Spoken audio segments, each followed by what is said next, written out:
Hello, everyone, and welcome to CyFy Youth Town Hall on e-mobility and quest for clean air. I'm Aparna Roy, Associate Fellow and lead of the Climate and Energy program at the Center for New Economic Diplomacy at ORF. Air pollution, as we know, is one of the most pressing environmental, health, and economic challenges that the globe is facing, especially in developing countries like India, where future development needs are inclined towards carbon intensive and polluting ways of production and consumption. There is a need to put in effort for mitigating the air pollution crisis. Often, the challenge is about the availability of technological solutions at a price and scale which is conducive to enable their adoption. However, in the transport sector, which contributes around a third of total particulate matter pollution and slightly higher share in nitrogen oxide, there is low-hanging fruit to capitalize on, and that is the electric mobility revolution.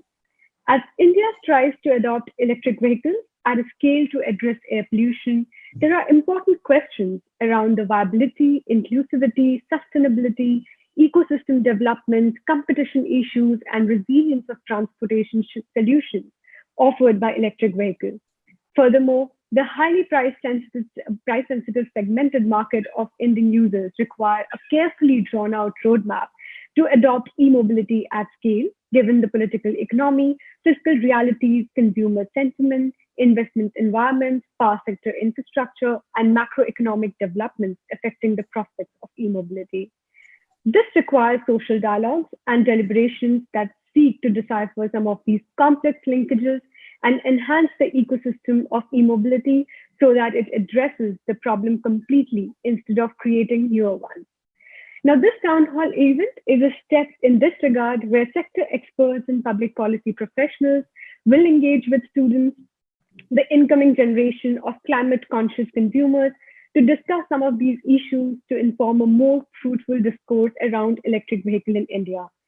And to discuss these issues at length, I'm joined today by an esteemed set of speakers. Shilpi Samante is currently leading the electric mobility track at Ola Mobility Institute. Aarti Khosla, who has founded Climate Trends, a strategic communications initiative working at the intersection of development and climate change. Nikita Lalwani, who's the brainchild behind Cruise app, and it rewards people for cycling, for saving carbon, and staying fit. Abhishek Kumar is the founder partner of Indic Associates. He's passionate advocate of citizen and consumer interest in policymaking. Sanjeev Gopal, who's currently the chief for strategy and planning and for social impact. Welcome to you all. I'm opening up my questions with each of you, and when I open up the questions and when I go around each of you with my questions, I would request you to first start with telling a bit more about yourself and your work, and then coming to answer the questions so that students can take a note of who you are and can see who has better alignment with your interests. So my first question is to Sanjeev Gopal.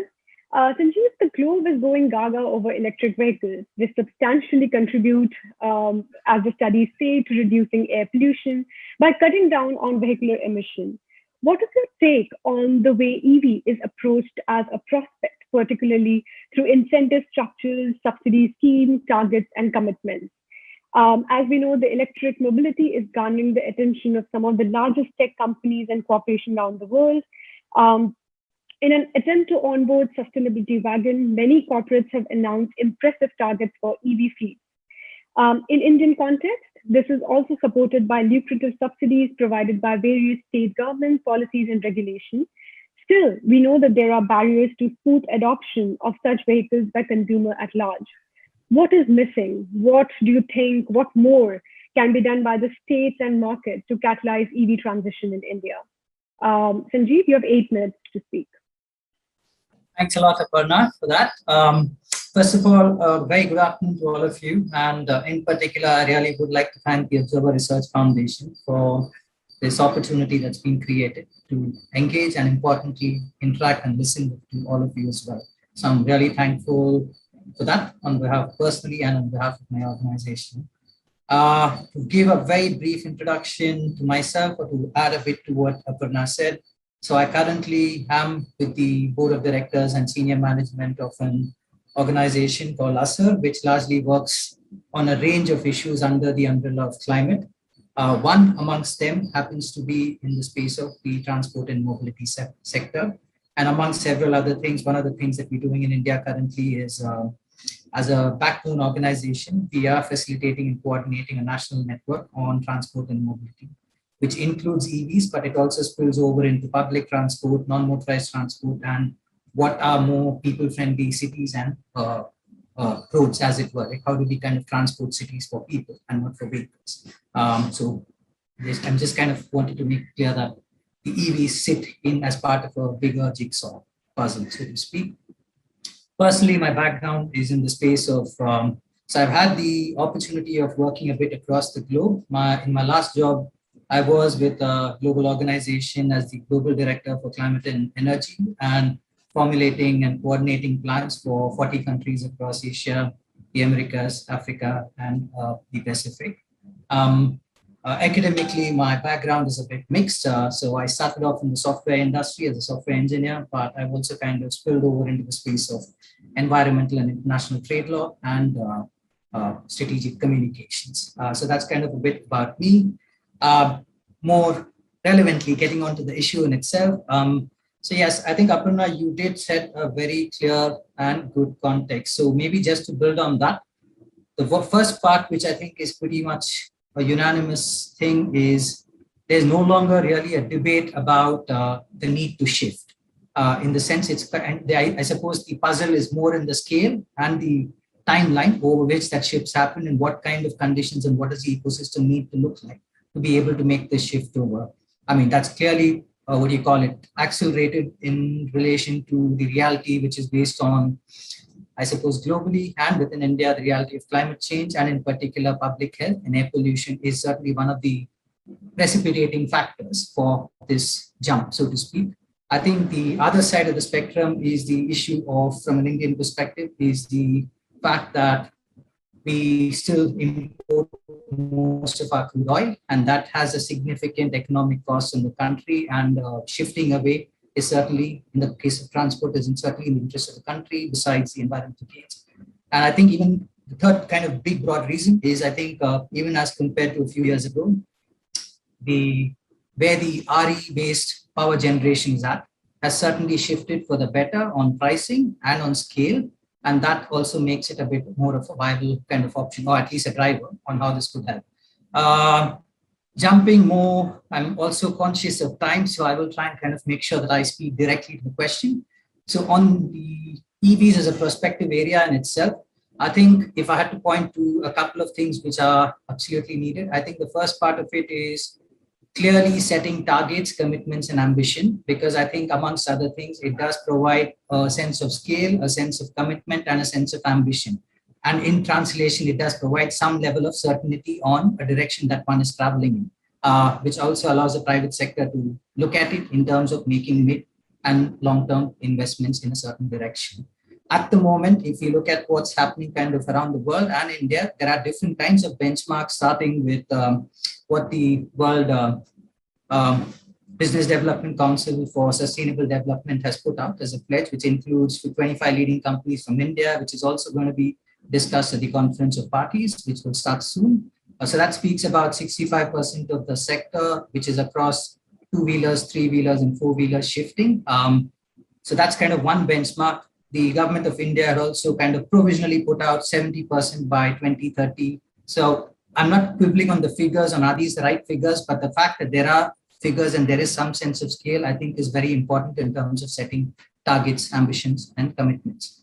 The other side of that coin, though, I think equally important is having a sense of targets or commitments is important, but implementation at scale, which is aligned to those commitments, sounds very simple in theory, but in practice of how do you match that up and making sure that there is movement and trying to track where are actual barriers and implementation happens to be the other side of the same coin. And I think that's an important area to kind of constantly monitor, check, and so on.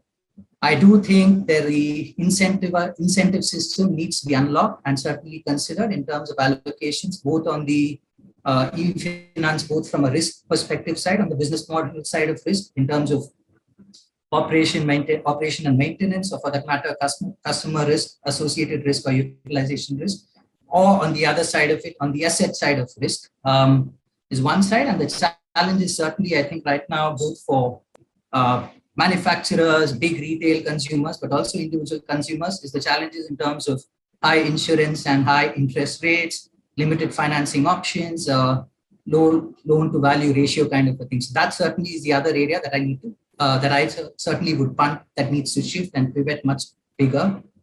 In terms of, if I were to kind of look at the other, can I briefly speak a bit to the barriers also on kind of building on this? I certainly don't think there's a one size that fits all kind of a thing. I do think it's a bit of a buffet of options. So maybe I'll start a bit with unpacking and understanding consumer behavior and motivations in a certain sense. So I think you did speak a bit to the sensitivity on pricing points, which certainly is a very relevant factor in the Indian market, irrespective of whether it's ICE or EVs, or for that matter, whatever the vehicle is running on, the market is very sensitive to that. Having said that, I would say that there is possibly a bit of a niche but growing pioneer segment of people who are possibly committed from a bit of an environmental, ecological, climate perspective, or health-based perspective, or it's good for the planet kind of a thing. I certainly don't think that they are the dominant kind of proportion of potential consumers or customers, but there is a sliver which is kind of slowly beginning to grow, is what I feel in that space. I think the other factor that people certainly look at is safety and stability in a certain sense. And if that is kind of looked into when you're looking at the what motivates individual consumers in particular, customers in particular, this seems to be one option. I think there's enough that's kind of been documented on the limitations on charging infrastructure the way they exist now. Coupled with that, something else that needs to happen is also land is always a bit of a premium in India in terms of availability of space. So if we start looking a bit more creatively at hybrid models of where infrastructure in terms of land at the very least exists and how they could kind of be, I won't necessarily even say remodel, but accommodate the EV side of things in addition to what's already there. And that could possibly be a way out in terms of looking at it. In terms of tapping back into consumer interest, I would, the other thing, which is a very, very, I would still say in the startup kind of a market space, but is looking at the leasing model or vehicle subscription models that are happening, especially with two-wheelers and especially in tier 2 cities. There has been another factor, which I think, especially at the individual consumer level, which has been a bit of an ongoing story, is even when you're motivated to buy a vehicle, especially two-wheelers or for that matter, four-wheelers, there are issues within RWAs at the very practical level of where do you put charging stations? Are you allowed to put them charging points? Sorry. And while I think many governments at the state and central level are beginning to send out signals that this needs to change, and for that matter, real estate developers are beginning to look at including this a bit like, I don't know, rainwater harvesting sumps about 10 or 15 years ago, which became mandatory, at least in certain parts of the South. This is beginning to happen, but it still is a bit of a, I would say, a practical barrier. That said, I will just take half a minute more to, and or maybe even less, to wind up saying that while all this is happening, there is disruption for the better also that's happening out in the real world. And maybe I'll speak to two kinds of examples. So especially around the pandemic, we've seen the growth of the e-commerce and the last mile delivery space that is happening, and the scale of vehicles that are already in operation and that are likely to grow at like a 5-fold or a 10-fold factor is big. The good thing is in that space, both the fleet operators as well as are beginning to kind of commit to big shifts. The other thing that we're seeing in tier 2 cities is sales of two-wheelers in particular is already outmatching in terms of forecasts that are being made by companies. So if you look at Ather's predictions for Hubli a couple of days back, we're already seeing that jump and jump by several factors. So I'll stop there. Over. Thank you. Thank you, Sanjeev. That's a very comprehensive overview of the barriers, challenges, and important set of recommendations.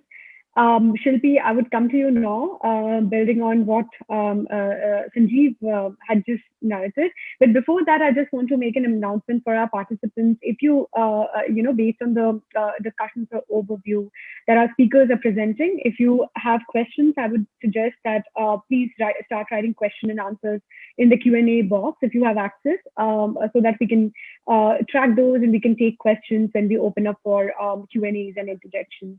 Thank you. So, Shilpi, so one thing is clear that we are at a position where we need to make huge investments in the EV from the point of view if we want to reduce the carbon emissions or we have to achieve our climate commitments. But how investments in electric mobility value chains in India can be scaled up? And what policy changes do you think could help increase these investments in EV sector? Shilpi Samante. Again, you have 8 minutes, and I would request you all to stick to your time so that we can have a focused discussion and then have time for Q&A. Thank you. Hi, I'm Shilpi from Ola Mobility Institute. I lead the electric mobility track at OMI. For those of you who don't know OMI, we are a new age policy research and social innovation think tank focused on developing knowledge framework at the intersection of mobility innovation and public good. The institute concerns itself with public research on electric mobility, energy and mobility, urban mobility, accessibility and inclusion, and future of work and platform economy. Now, coming to the question, how investments in electric mobility value chain in India can be scaled up. So India is home to the world's largest untapped EV market, specifically for the two-wheeler segment. This market is expected to grow at a CAGR of 44% till 2027 and is expected to have 6.34 million annual unit sales by 2027. Keeping these projections in mind, the government is also prioritizing the shift towards clean mobility and has recently made huge budgetary announcements in the form of FAME2 scheme and PLI scheme. Recently, amendments have been made to the FAME2 scheme to make electric two-wheelers more affordable. PLI scheme has been rolled out to incentivize domestic manufacturing of batteries and reduce dependence on imports.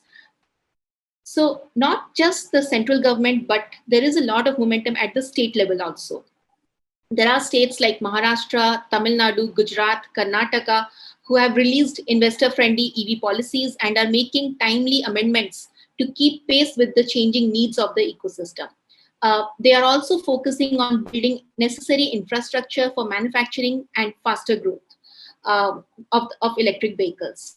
Government has also allowed 100% FDI in the auto sector under the automatic rule.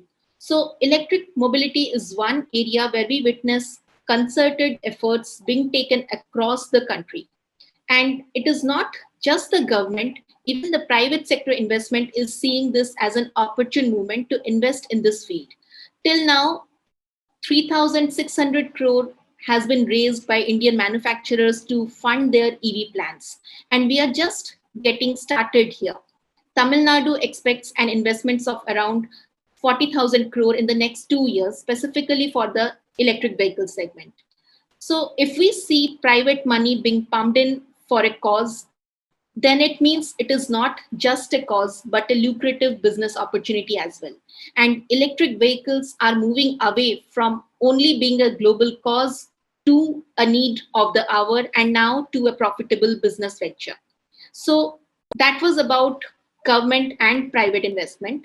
A natural evolution of EVs for a massive scale up will be by tapping into public investments. So if the cards are played well in the beginning through early stage support and incentives, then the economies of scale can be achieved by massive expansion through public investments, giving this sector a much needed leap in the right direction.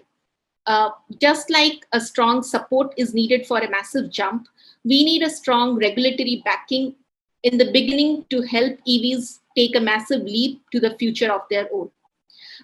Lastly, India is successful in attracting foreign investments as well, And thanks to the key enabling factors like abundant supply of renewable energy resources, which will ensure that EVs are powered by clean energy, skilled manpower both in the auto and the technology sector, given that India already has an automobile hub and is the world's fourth largest automobile market. All these scenarios are ensuring that we have an influx of investment for this sector, which has started spreading its wings in India. So, to summarize, there are four sources of investments that I talked about here. First is government incentives and subsidies. Second is private funding like venture capital. Third is public money through IPOs. And fourth is foreign investments. Now, coming to the second question on how can policy intervention support these four pillars. So with regard to policy intervention, fourth largest automobile market, all these scenarios are ensuring that we have an influx of investment for this sector, which has started spreading its wings in India. So to summarize, there are four sources of investments that I talked about here. First is government incentives and subsidies. Second is private funding like venture capital. Third is public money through IPOs. And fourth is foreign investments. Now, coming to the second question on how can policy intervention support these four pillars. So with regard to policy intervention on investment towards R&D to keep pace with the technology disruption. This could mean encouraging EVs and its related ecosystem-focused departments, courses in institutes of higher learning, grants from government, etc. Uh, Academia continues to be eyed by industries to outsource research through sponsored projects, and R&D focused policies will unlock opportunities in this direction. Third one is innovative financing. Government must have a strategy to de-risk the supply chain and large project financing at a low rate of interest for setting up self-reliant industries. Fourth is localization. Government should provide a fair duty structure to encourage indigenous investment and also support Atmanirbhar Bharat. Fifth one is while ensuring which be clean. Here, there is an opportunity for policies to be more forward-looking.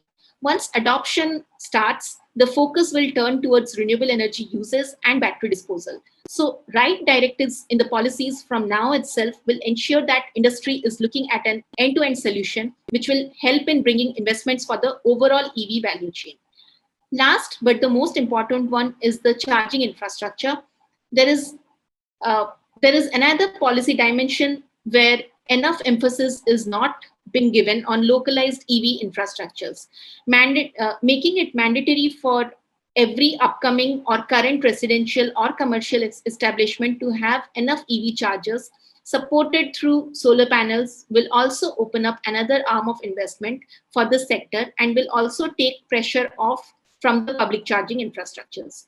So policy support for electric vehicles need to break the silos and have holistic framework in place for cradle to grave like demand creation, end of life management, R&D, etc., but also focus on the lifeline that is the charging infrastructure network. I would like to end here, but would like to conclude on a slightly different note. Lockdowns improved air quality across various Indian cities and reiterated the need for a sustainable, inclusive, and resilient mobility ecosystem. India's post-COVID mobility future must foreground these learnings and scale up the investments to promote cleaner modes of transport. And there is no better option than EVs to make the promise of clean air a reality. I will stop and pass it on to the moderator. Thank you. Thank you so much, Shilpi, for that overview. As you very rightly said, that we need to, in order to sustain cleaner air and the kind of environment that lockdown that happened because of the lockdown, we need to shift to a cleaner modes of transportation. Now, Nikita, let me ask you that: is it true that when we talk about the cleaner modes of transportation, e-mobility can be perceived as only an intermediary outcome? The ultimate goal is to decarbonize the entire transportation sector to reduce pollution and carbon impact. Cycling or other modes of non-motorized transport can be a great enabler for this. And you are one of the first cycling mayors. What is your opinion on how one should approach decarbonization of the transport sector without compromising on the commutation needs and mobility requirements of the people? Over to you, Nikita. Hi, thank you, Aparna, and thank you, ORF, for inviting me and making me represent. And it is my pleasure to represent the cycling community, or people who are cycling in India, which is like 10 to 15% of the modal share. Still, those cyclists or people, invisible cyclists, are not given that kind of importance in our street design, in our urban design, road infrastructure, and they clearly remain invisible cyclists. So I would briefly like to start with my journey, how I came into this, and now I'm advocating for cycling, and also bringing a technological solution to increase the use of cycling in our cities. So I started working as an engineer in a German company. And as everyone comes to, like Aparna, we were discussing about the aspirations of youth. So I was also in my second year and was about to buy a vehicle, and that's when a flyover was in making on my way to work. And just for a 4 kilometer of trip, I was using different modes, which all of them were taking more than 20 minutes for just a 4 kilometer trip. And I thought of using a cycle, which I used till my 12th grade and in my college as well. And interestingly, that took only 11 minutes for me to commute to work on that same road, because I was able to pass through traffic quite easily on my bicycle. And I wasn't knowing that this one choice of mine would change so many things in my life. More than 6 people got cycles in just 2 months in my office, and there were so many people who wanted to cycle and were looking forward to it, be it for fitness or for commute. But overall, the image that I was seen initially, like people were looking at me that you are working in such big MNC, why are you cycling? So I also visited Germany, and I saw that how people use cycles there as a choice mode of transport. But in India, it is either seen as a poor man's vehicle or it is a fitness equipment, nothing in between. So that image is something, or the mindset is something which we really need to fight first to bring cycles really back on the road, and in our modal share. So there were so many people who were already cycling, but I got that kind of attention from media and from everywhere, because I was working in a big company, and I could afford a vehicle, and then I chose a bicycle. So clearly the cycle was still invisible, and then I became the first bicycle mayor from India. I visited Netherlands and a couple of other countries like Brazil, Australia, for some cycling conferences, and I saw how every country has a solution to bring cycling, and there is a behavior engagement which I would share in my recommendation also, how we can really bring in cycling in India. Like definitely COVID saw twofold increase of cycle sales, and now last year Cycle for Change also was started by smart cities, and many cities have come up with small solutions to enhance cycling, be it a cycle sharing project or be it a 5 or 10 kilometer of cycle lanes. But these are very small solutions, but are not a holistic approach which we should look at, and there should be a top down solution which we really need to bring cyclings really back on the road, and not just as a small project. So coming to what we are doing right now, I started this whole movement of cycling cities to bring cycles back on the road and remove that social stigma which cycling has, and also to bring and create an ecosystem around it. So we have all the people who are like working on bringing cycles back, but they are all working in silos. There are some cycling clubs, there are some cycle shops doing events, and many other individual organizations who do some events here and there, but there's no big solution around it. So we created an ecosystem where we bring all the stakeholders who are in the space to come together. And also now with our new mobile app, which is Cruise app, we are incentivizing people to cycle. So every kilometer that you cycle, you're staying fit and you are reducing carbon. You are getting rewarded for all your cycling trips. So with that, one thing is that we are bringing cyclists on board. We are understanding what are their needs, and we are majorly understanding where are these people. So in last 5-6 months, we have got more than 12,000 cyclists from India on the app, and they are from 900 cities in India. So we have users from very small cities who are also using cycles, and from tier 3 cities also, not just major cities. So we have to understand what challenges are they facing, where majority of cyclists are from southern cities of India, and how there are major cities where cyclists are there in pockets and are also cycling to work, but there is no adequate infrastructure which is making them to just cycle in the morning hours and just do it for fitness but not for commute. So to show these right numbers, because whenever me being the bicycle mayor, the first one from India, and now we have 50 bicycle mayors in India working towards bringing cycling back in the mainstream in different cities with their own small efforts. But the whole experience that I had was that, where are cyclists? So it's a chicken and egg problem. If there are no cyclists, whom should we build cycle lanes for? So I think we need to have such technological solution which we have come up with, which also shows the number of cyclists and also shows that on our platform, people have cycled more than 50 lakh kilometers. The people who have used it for commute would be maybe 10%, but 90% who are doing it for fitness but maybe want to do it for commute are not able to do because the facilities are not enough. Be it at the corporate office, you don't have a proper space to park your bicycles. You cannot take it to malls because there is no proper infrastructure to park. I have myself faced then, revolted that you have such big mall, you have such big car space to keep your cars. Where is the space to keep our cycles safe? I have a 50,000 rupee cycle. Where should I park it?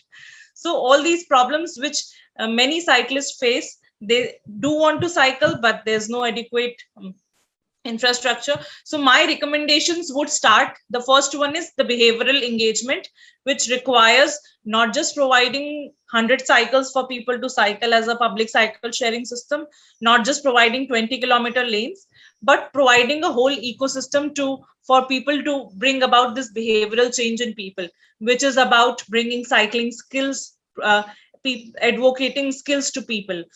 There are a lot of women, a lot of kids who don't know how to cycle. How do we bring the skills? How do we bring the equipments, as in provide them with a lot of cycles, not just cycles in one pocket of the city, but we should have, if a cycle sharing system is coming, it should come in a proper plan. It should be in the parts of city where not just one or two parts of the city, but it should cover all the city. Then only it will become a proper solution with the public transport. In Ahmedabad, now we have My Bike, which is doing very good job and working with BRTS to bring about this whole solution across the city and not just in one part of the city. So how do we bring a solution of cultural change? How do we bring the social environment to do the cycling? So this is all about behavioral change. The second solution is to incentivize. Now we have made this app where businesses are incentivizing people. But it is not just about the businesses who incentivize people for, maybe selling their products as marketing gimmick, but we want governments and smart bodies, smart cities to also incentivize people in terms of we pay road tax, we pay different taxes to government. How do they incentivize people? If you have cycled 500 kilometers in a month, your this much taxes relieved. So these kind of solutions will also encourage people to cycle. How do corporates incentivize their employees to come on a bicycle if they live within 5 kilometers of the city? So definitely cycle is not a solution that you cycle 20 kilo. If your trip is 20 kilometers and we expect you to cycle, no. In India, average, I would like to bring this number so that it gives the context how cycling is a solution. We have average 50% of our trips are less than 5 kilometers in India. Definitely, we have 8 metro cities where the trip lengths are very high. But if you come to tier 2 and tier 3 cities, the average trip lengths are reducing every day because we have a lot of amenities coming around us every day. So the compactness of the city is increasing, which is making cycling much more easier for people to use it for their commute.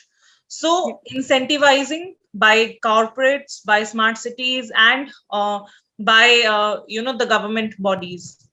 So these are two main solutions which I would like to bring, and definitely policy making is one important solution. I will now go to Aarti. Aarti, based on what just Nikita said, there's a huge need to on this question of incentivizing decarbonized transportation.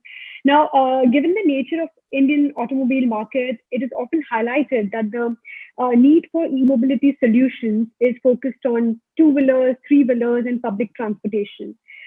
Despite that, several EV makers have pointed out the challenges in applicability of incentives formulated under various government schemes, including FAME.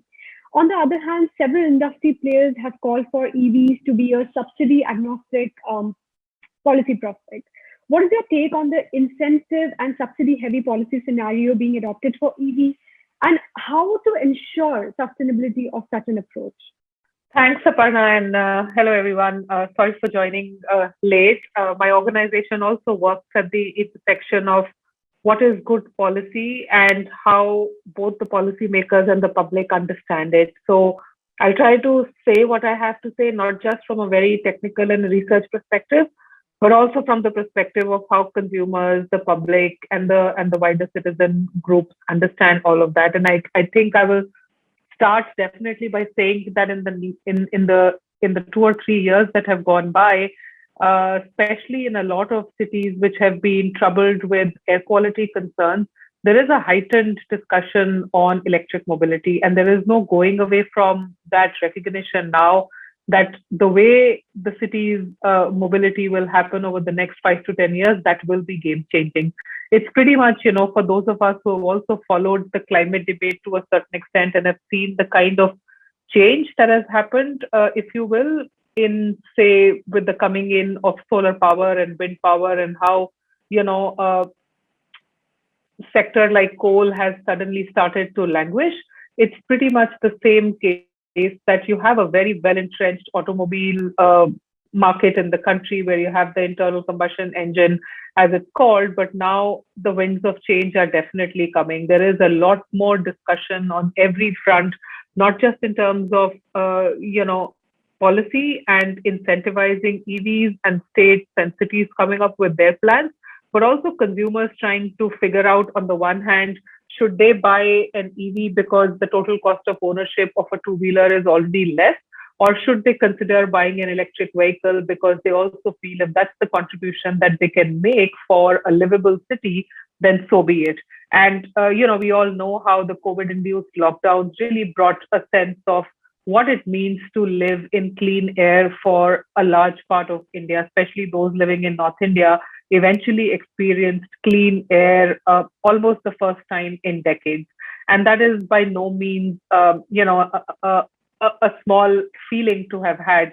The point really remains, are people able to buy EVs in a way that they're also not just making a good case for environment, but they're also priced in a way that is competitive? And I think that's where the rubber hits the road. And that's where I feel that to some extent, subsidies are necessary and essential for electric vehicles at the moment, because they are going to bring sustainability into the ecosystem in the long run.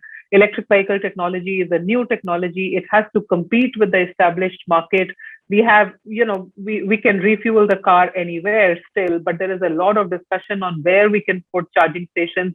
How will that be standardized?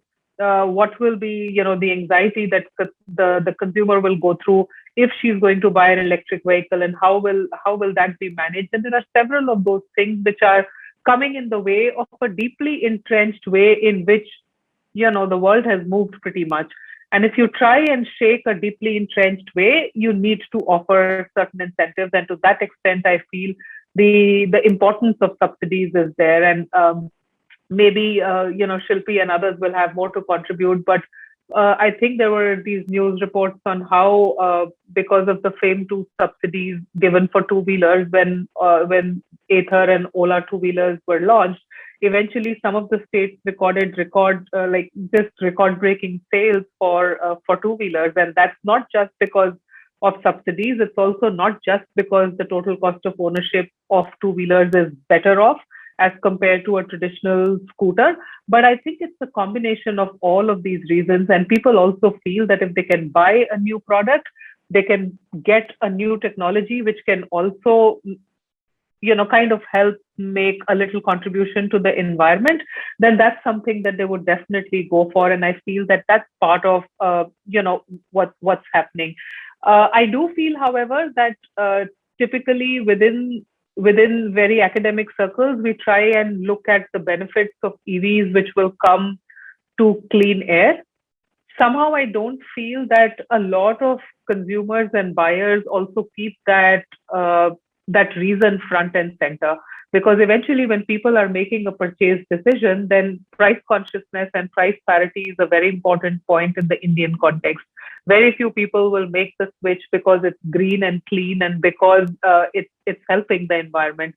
But long and short is, eventually, if we are able to bring in some kind of price parity and it also meets our cause for the environment, then I think it is still box ticked. And to that extent, I think we are going good. And in 10 years, definitely when technology will not be a barrier within 8 to 10 years, the whole way in which cities will deploy electric vehicles, that will change.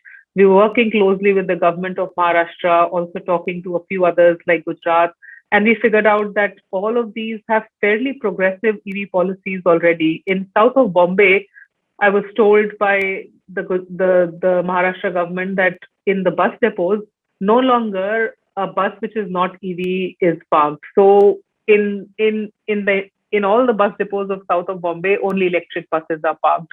That's quite a progress as compared to where we were even, for example, 2 years ago. And if you look at the FAME 2 subsidies, I think for Delhi already there is almost rupees 30,000 that can be availed for a subsidy to buy two-wheeler scooters. So there is lots that is happening, and the trends are similar, like I said, to the power sector, but they are useful trends. The couple of places where I feel there is more integration possible, and given how the government is focusing a lot on things like the smart cities program, there are several cities which have been undertaking work on smart cities. There are several cities which are dedicated, so-called non-attainment cities in the government's clean air plan, which means that there is a target-oriented way of achieving clean air goals within those cities by 2023. It just feels that it's better to find convergence points for what cities are undertaking as actions for air quality gains and what the gains in transport policy and electric vehicle will bring to those cities as well. And maybe that's where there is possibly a role for academics, for experts, some of whom who are present here, maybe also municipal corporations where the budgets lie, but essentially trying to see where existing vehicle fleet can be quickly replaced with electric vehicles, how to make just cities more walkable, bikeable, etc. In the end, it's not just about buying electric cars, and it sometimes feels, if you scan the media narrative, that a lot of the electric vehicle conversation is an electric car conversation. In India, that's not where, as you all have said very, very appropriately before me, that's not where change will happen. In a country where 85% of ownership is nearly two-wheelers, and maybe 8 to 10% is cars. And within that 8 to 10%, you have a very small percentage, which is more than 10 lakh rupees worth of cars. I think the change will happen the other way around. And only if we can imagine that other way around, we can really look for what kind of change will happen. Otherwise, we will keep racing behind the Teslas and the Volkswagens, and change will happen elsewhere. And I feel that's what we need to slightly keep in sight. Yeah. I will pause and possibly come back again. Thanks, Aarti. Thanks for sharing that overview of progress that cities are making as far as pushing the EV solutions and its uptake. Shubham Mishra. I am very sorry, I must have forgotten to introduce Shubham. Shubham is the founder and CEO of eVega Mobility Lab. For those of you who don't know, let me acquaint you with what eVega Mobility Lab is. eVega is a battery tech startup developing advanced energy products to cater to the EV and solar segment.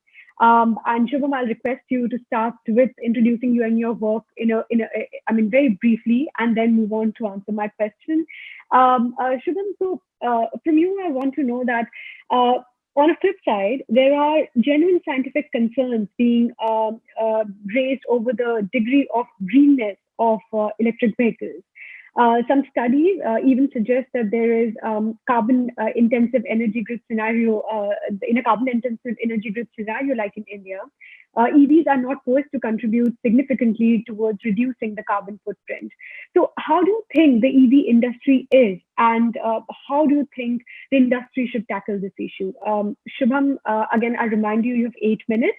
And just a reminder before Shubham starts to all our participants that based on the discussions happening, if you have any questions, any comments, anything that you want to ask our esteemed speakers, please start writing and typing that in the Q&A box so that we can start taking note of those questions. Over to you, Shubham.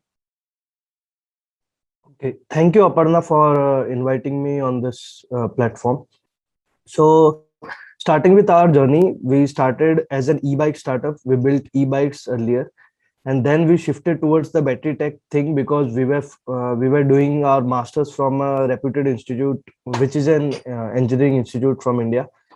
So we thought let us build some good state-of-the-art products which are surrounding around the EVs, mainly into the battery side, which can amalgamate the batteries aspect as well as the energy electronics side of it. So we started our battery pack thing last year, where we built battery packs for medical devices, solar devices, and EVs, obviously. So we realized that mainly people are more concerned about how much kilometers they are getting per charge. So right now we are building products on that side. Now coming back to your question about how the CO2 emissions are going to get affected by the EVs in India. So considering ICE engine vehicles and electric vehicles, if we compare the efficiency of both the sides, the ICE engine vehicles are having overall efficiency less than 50%. But on the flip side, EVs are having 73%, even if they are being charged from thermal power plants. So majority of the power plants right now, mainly 70% or more, are of thermal type. So we are getting electricity from those power plants only.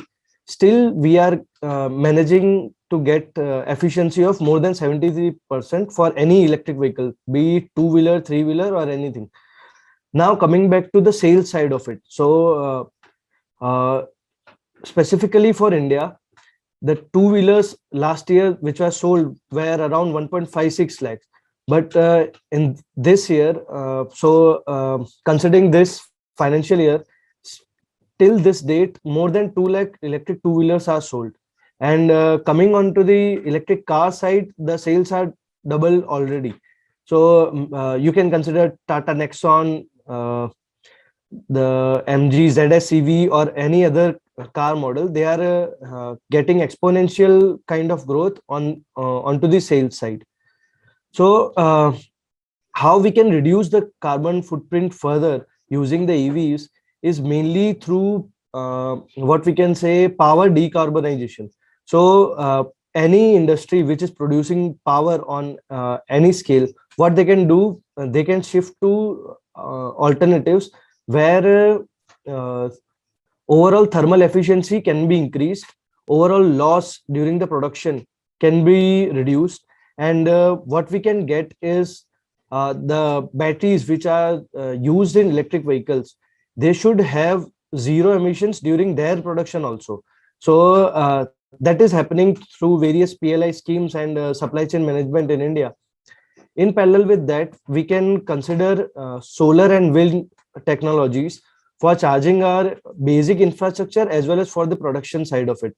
So as there are various several stakeholders onto the EPC or operation and maintenance side of the solar and wind thing, we are already getting a good amount of energy from both the sources. So we can consider that if electric vehicles are charged from solar or wind alternatives, we can obviously get efficiency that is more than 80%. So that will directly reduce the carbon footprint. In parallel with that, what we can do is we can explore the synergies which can happen onto the international side, that how we can reuse and recycle the batteries which are already used in EVs and various other devices where lithium ion or any equivalent chemistry is used. So opening these channels, I think we will reduce the carbon footprint further. And onto the EV side, if we are improving the efficiency of the electronic components and the battery which is used, we can further reduce the carbon footprints. So that's all from my side. Thank you so much, Shubham.